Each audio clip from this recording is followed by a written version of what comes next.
This word here, if you want to look it up or put some time and effort into studying it, it actually means to be sick. Newly, the word newly, it actually means to be sick. I knew this, I guess, 50 years ago, something like that, and I knew then that this gods wasn't something that like the King James Version paints, like you carve out a wooden image or something like that, that this was a god.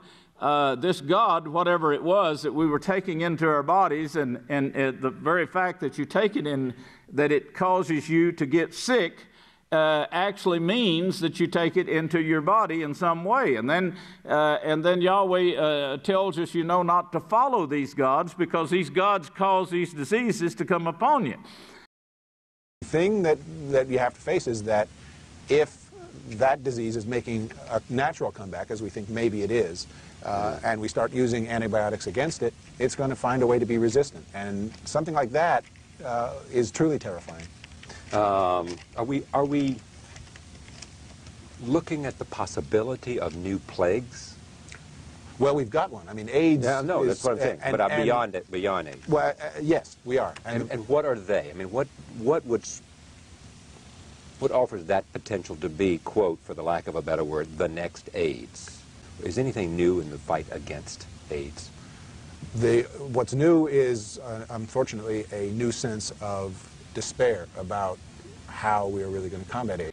Deuteronomy 28 and Deuteronomy 28:60, verse 60. He will also bring back upon you. Now this is mistranslated too. Yahweh is not going to bring upon you.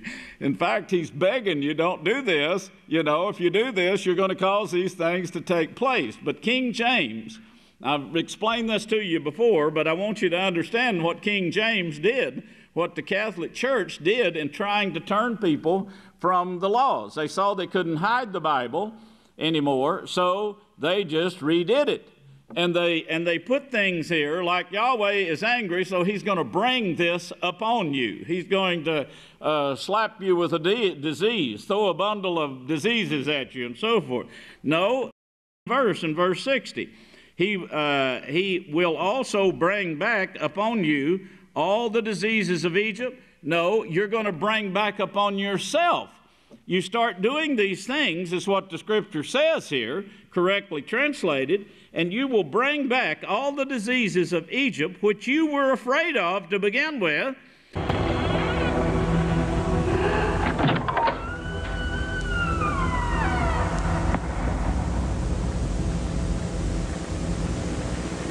The doctor will see you now.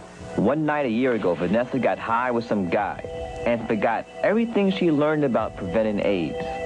Now her life is the horror show. And they will cling to you. That's what Yahweh is warning us of right there in that verse.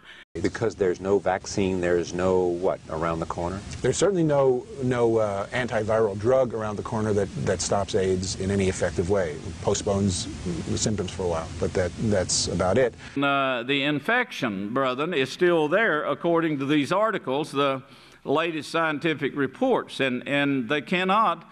The antibiotics now will not get rid of this infection or what is causing the infection, and the cause is still. And the problem is that AIDS itself is, if you wanted to design the most horrible, most powerful virus that you could, AIDS would probably be it for two reasons. One is that it takes a long time before you even know you have it, which means you have a chance to infect many, many people. If you've got the Ebola virus, you're dead in a week, and you don't have much chance. Right. The other thing is that the AIDS virus itself changes, it evolves very subtly, so it's still lethal, but enough so that it can fool any vaccine designed against it. So if you design a vaccine against this sample, it won't work against this sample next door. When bacteria began to outwit antibiotics, doctors found themselves retreating in the battle against the germ. Question ceased to be, when will diseases be gone, and became, where will the next deadly virus appear? Some microbes can reproduce in just 20 minutes.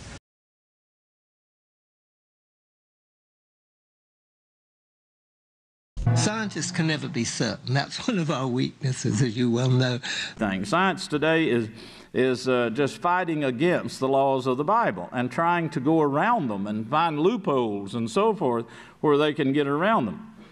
This one doctor, he says, in this letter, he says, as Americans lead increasingly unhealthy lifestyles, the pharmaceutical industry is feverishly producing stronger and stronger drugs to chemically counteract the damage being done from our modern degenerated lifestyle. This is a very bad strategy for what they're doing. What he's saying here, it's a very bad strategy in trying to create a chemical that will kill what they have created here. But you can't, there's no way you can do this. One chemical might kill one bug, but it won't kill this other one over here. It might even make him stronger.